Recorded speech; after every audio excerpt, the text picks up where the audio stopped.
जय जय श्री राधे, जय जय श्री राधे, जय जय श्री राधे। भक्ति भक्ति भगवंत गुरु चतुर्नाम बपुएक, इनके पद बंदन किए नाचे बेग्नि अनेक। जय राधे जय राधे राधे, जय राधे जय श्री राधे, जय श्यामा श्यामा, जय श्यामा जय श्री श्यामा। श्याम प्यारी कुंज बिहारी, जय जय श्री हरिदास दुलारी। आज की कथा में श्री कुम्मनदास जी का चरित्र वर्णन करेंगे। श्री कुम्मनदास जी का जन्म श्री गोवर्धन के निकट जमुनावती ग्राम में विक्रम संवत 1525 में कार्तिक कृष्ण एकादशी को हुआ था। आप जाति के गौरवा क्षत्रिय थे। जनश्रुति के अनुसार कुंभ संक्रांति के पुण्य पर तीर्थ यात्रा के समय एक महात्मा ने इनके पिता को पुत्र प्राप्ति का आशीर्वाद दिया था। उसी के क्रम में इनका कुम्मनदास नाम रखा गया। बचपन से ही इनकी सात्विक प्रवृत्ति थी। खेती के द्वारा कुटुंब का निर्वाह होता था। जेठ गांव के पास बोहलावन में इनकी ससुराल थी। इनकी पत्नी इनके अनुकूल थी, अतः गृहस्थाश्रम इनके भजन साधन में बाधक नहीं था। संवत 1550 के लगभग श्रीमद् वल्लभाचार्य जी ब्रज की परिक्रमा करते हुए जब श्री गिरिराज पधारे तो उनके व्यक्तित्व से प्रभावित होकर बहुत से लोग शिष्य बनने गए। यतिपुरा में श्री महाप्रभु जी ने श्री गोवर्धन नाथ की प्रतिष्ठा की और उनकी सेवा का विस्तार किया। श्री महाप्रभु जी के प्रभाव से आकर्षित होकर श्री कुम्मनदास जी भी पत्नी सहित शिष्य हो गए। कहते हैं कि शरणागत होने पर श्री महाप्रभु जी ने कुम्मनदास जी एवं उनकी पत्नी से वर मांगने को कहा। सरल हृदय पत्नी ने पुत्र की याचना की। श्री महाप्रभु जी ने मुस्कुरा कर कहा, धैर्य रखो, तुम्हारे 7 पुत्र होंगे। पत्नी बड़ी प्रसन्न हुई, परंतु श्री कुम्मनदास जी पत्नी पर नाराज हुए। तुमने भगवत भक्ति न मांगकर आचार्य महाप्रभु से लौकिक वस्तु क्यों मांगी? उसने कहा कि हमें तो जो अच्छा लगा वह हमने मांगा, अब आपको जो अच्छा लगे वह आप मांग लीजिए। तब से कुम्मनदास जी ने जो है भक्ति की प्रार्थना की। श्री आचार्य महाप्रभु के अनुग्रह से श्री कुम्मनदास जी को भगवान की लीलाओं की स्फूर्ति होने लगी।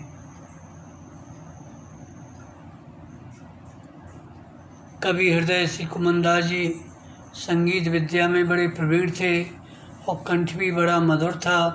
अतः श्री महाप्रभु जी ने इन्हें श्रीनाथ जी की कीर्तन सेवा सौंपी। ये नित्य नई पद रचना और गायन के द्वारा श्री प्रभु को रिझाते और उनके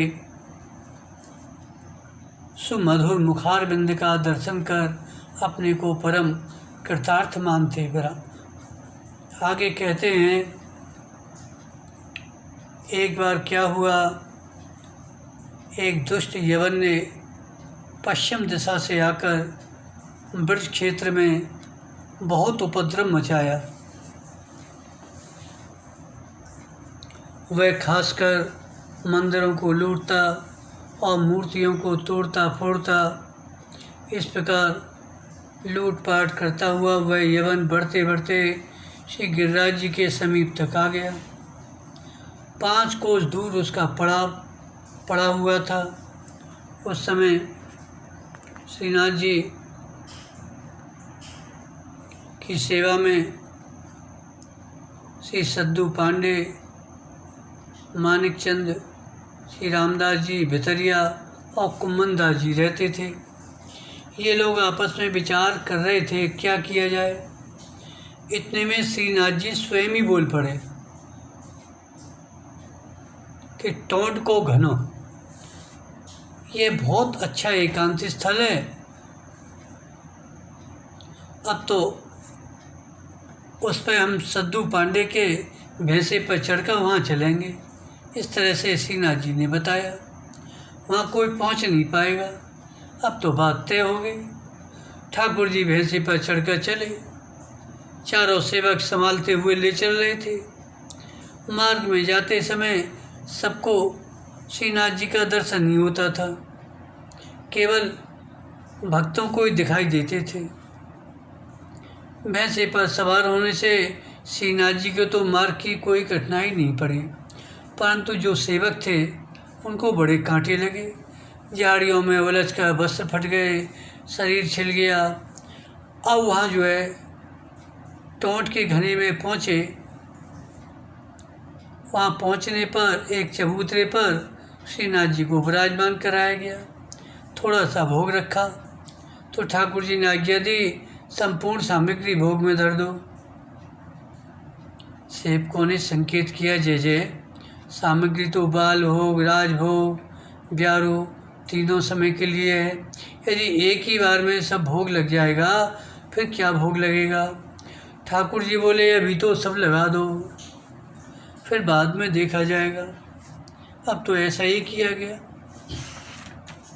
फिर ठाकुर जी बोले, अब आप सब लोग यहाँ से थोड़ी देर के लिए हट जाओ। भक्त लोग समझ गए कि ठाकुर जी कुछ लीला करने वाले हैं, अतः कुछ दूर जाकर एक झाड़ी में छिपकर बैठ गए। तो क्या देखते हैं, साक्षात श्री जी पधारती हैं, साथ में विविध दिव्य व्यंजन लिए हुए हैं। श्री जी ने अपने श्री कर कमल से ठाकुर जी को भोग पवाया। भक्तजन ओट से दर्शन करके निहाल हो गए। श्री ठाकुर जी ने कुम्मन दास जी को पद गाने की आज्ञा दी तो उन्होंने झुंझलाकर यह पद गाया, लाल तोहे भावत टोंड को घनो, कांटे बहुत गोखरू लागे, फाटत है सब तनु, आवत जावत वेल निवारे, बैठते हैं जहाँ एक जनो। कुमनदास प्रभु गोवर्धनधर, वह कौन धेड़नी राण को जन्यु। अब यह पुष्प सुनकर ठाकुर जी हंस गए। इसके बाद कुम्मनदास जी ने और भी बहुत से पद गाए। इसके बाद ठाकुर जी ने आज्ञा दी, देखो अब उपद्रव शांत हो गया है, आते चलो वहीं चलें। फिर पहले की तरह भैंसे पर चढ़कर आए और मंदिर में आ विराजे। एक बार की बात है, एक गुनी गायक ने अकबर के दरबार में श्री कुम्मन दास जी का एक पद गाया। बादशाह मुग्ध हो गया पद सुनकर और उसका मन कुम्मन दास जी के श्रीमुख से पद सुनने को इच्छा हुई। फिर क्या था, तत्काल शाही आदेश हुआ कि जैसे भी हो उन महागायक को दरबार में लाया जाए। बादशाह के संकेत पर रथ, घोड़ा, पालकी, विविध सवारियां इन्हें लेने के लिए भेजी गईं, परंतु ये तो अपने स्वाभाविक स्वरूप में वही फटी पार, पुरानी अंगरखी, जीर्ण शीर्ण अंगोछी, घुटने के ऊपर तक ही कट में लपेटी धोती, टूटी पनैया, टेढ़ी लपुट लिए पैदल ही प्रस्थान कर दिए फतेहपुर सीकरी के लिए। इन्हें बस श्री हरि का स्मरण करते हुए वहाँ से चले। यद्यपि अकबर ने दरबार को सजाने में कोई कसर नहीं रखी थी, परंतु श्रीनाथ जी की सभा के सभासद श्री कुमनदास जी को उसका दरबार बड़ा तुच्छ लगा। बादशाह ने यथोचित स्वागत सत्कार करने में भी अपनी ओर से पूरी कोशिश की, परंतु भक्तराज के मन पर उसका कोई प्रभाव नहीं पड़ा। गायकों के विविध गान के बाद कुमनदास जी से गाने का अनुरोध किया गया, लेकिन वही समय गोवर्धन नाथ जी की श्रीनाथ जी की सेवा का समय था। अतः इनके भावुक मन में बादशाह को संगीत सुनाने में कोई उल्लास नहीं था, बल्कि झुंझलाहट आ रही थी। उसी झुंझलाहट में तानपुरी के स्वर में झंकृत हो उठी और मुँह से पद निकला, भगत को कहा सीकरी का, देखो आवत जात पनैया टूटी, बिसर गयो हरि नाम, जाको मुख देखत दुख उपजे, ताको करन परी परिणाम, कुमनदास लाल गिरधर बिन सब झूठो धन धाम। जब पद सुना संगीत की स्वर लहरी तो बादशाह का मन बड़ा प्रसन्न हुआ।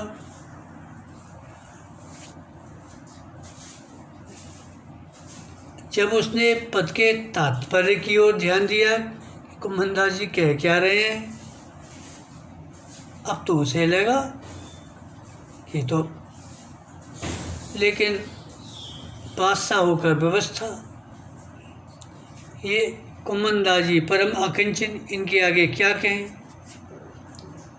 क्योंकि इन्हें न तो मान सम्मान धन दौलत का तो लोभ था नहीं, न प्राण जाने का भय था। अतः उसने सादर इन्हें सिर झुकाया और ससम्मान विदा कर दिया। वर्णन आया है कि श्री कुमनदास जी का परिवार बड़ा था, 7 पुत्र थे, उनकी 7 पत्नियां, एक विधवा भतीजी, स्वयं दंपति, इस तरह 17 प्राणी थे। मामूली सी खेती, अतः गरीबी हमेशा बनी रहती। श्री ठाकुर जी से इनकी गरीबी देखी नहीं जाती। अब क्या करें, भक्त राका बाका की तरह इनसे भी भगवान हार गए। ये प्रभु से कुछ भी लेना नहीं चाहते थे। तब ठाकुर जी ने राजा मानसिंह को प्रेरित किया। राजा मानसिंह श्रीनाथ जी का दर्शन करने आए। उस समय श्री कुमनदास जी श्रीनाथ जी को पद सुना रहे थे। सुनकर राजा मानसिंह बहुत प्रसन्न हुए और कुमनदास जी की दशा देखकर श्री मानसिंह को समझते देर न लगी कि ये बहुत गरीब है। इनकी आत्मतुष्टि का तो इन्हें पता नहीं था। उन्होंने निश्चय किया कल इनके घर पर जाकर कुछ सेवा करेंगे। दूसरे दिन प्रातःकाल जब कुमनदास जी स्नान करके तिलक स्वरूप करने जा रहे थे, उसी समय ठाकुर जी आए और उनकी गोद में बैठकर बोले, कुमनदास जी, हम आपसे एक बहुत बढ़िया बात कहेंगे। इन्होंने कहा, प्रभु कहिए, क्या बात कहनी है। इतने में राजा मानसिंह आ गए। ठाकुर जी अंतर्ध्यान हो गए। कुमनदास जी मन ही मन बहुत झुंझलाए, यह कहाँ से आ गया। ठाकुर जी चले गए, न जाने कहाँ कहते। इनको ये धुन सवार हो गई। बात बात में बीच में बोल पड़ते, न जाने कहाँ कहतो। फिर सोचे अब तिलक स्वरूप ही कर लो। अतः भतीजी से बोले, बेटी जरा आसन और दर्पण तो ले आओ। उसने इधर उधर ढूंढा।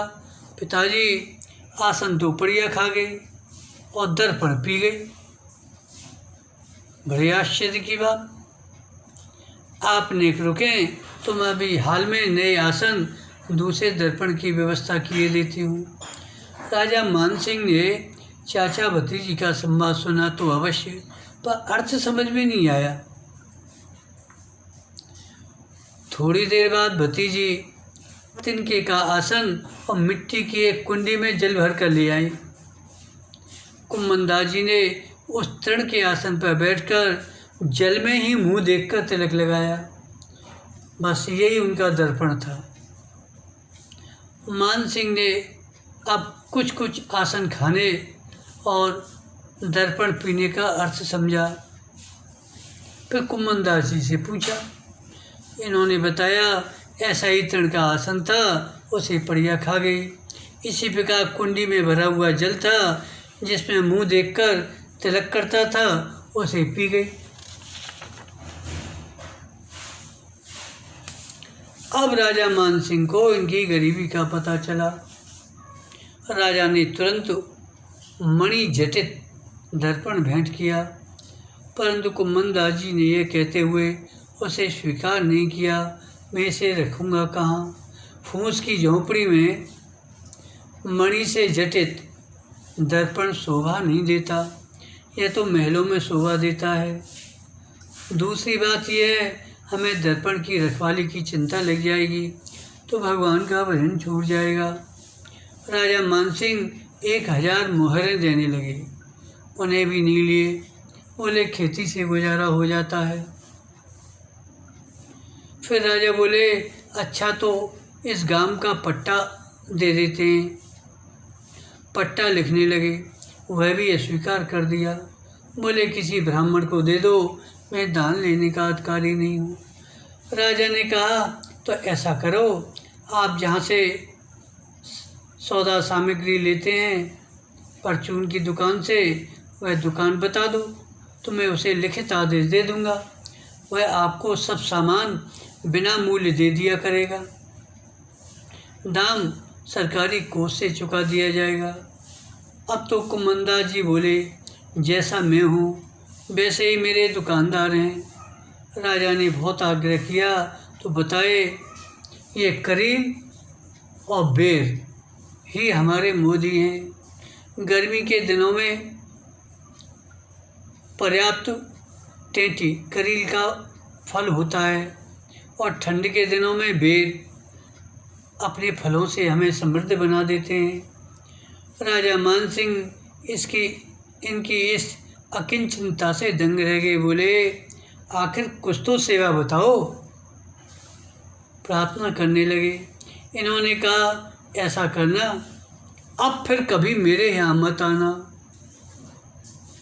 मान सिंह मनी मन इन महाभागवत का पदबंधन करते हुए सोचने लगे, मैंने विरक्ति त्यागी तो बहुत देखे, परंतु गृहस्थ त्यागी तो आज ही देखा। पुनः माया के भक्त तो हमने बहुत देखे, पर हरि के सच्चे भक्त तो आज ही देखे। अब तो वो कुम्मंदास जी की जय जयकार करते हुए उनके चरणों में माथा टेक कर चले गए। कुम्मंदास जी को पुनः ठाकुर जी की बात याद आई।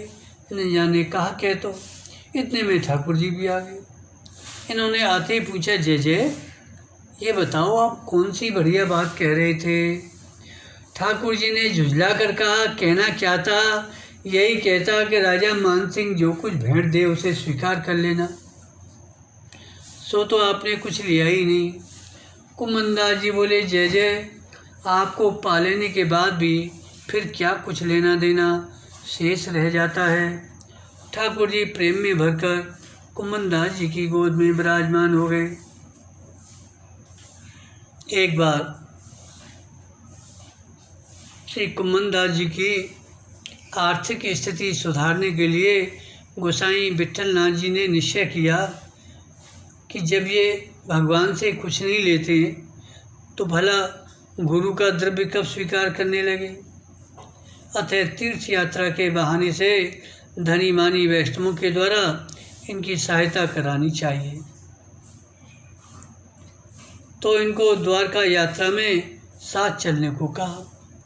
कुम्मंदास जी गोसाई जी की आज्ञा टाल नहीं सके।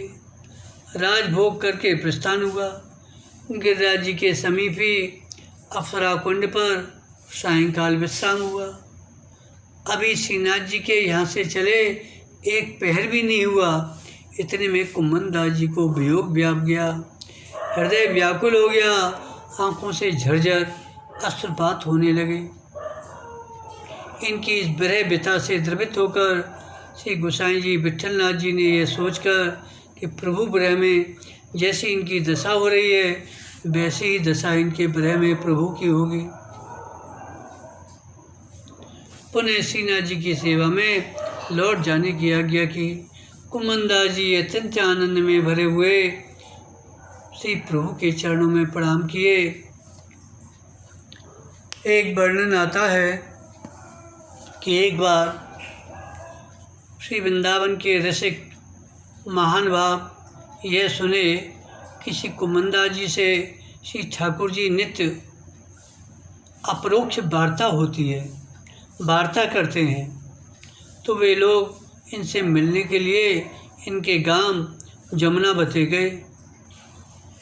बड़ा ही आनंददायक था रसिकों का सम्मेलन।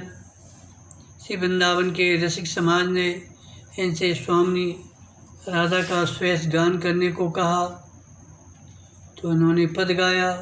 कुंवरी राधिका तू सकल सौभाग्य शिव, या बदन पर कोट सचंद्र बारों, खंजन कुरंग शतकोट नैनन ऊपर बारने, करत जिये में न विचारों। दास कुम्मन स्वामिनी सुनक सिक, अंग अद्भुत सुठान कहाँ लगी समारोह। लाल गिरवर्धन कहत मोह तोलों सुख, जोलों ओह रूप छिन छिन निहारों। इस तरह से राधा रानी का यश गाया। आगे वर्णन करते हैं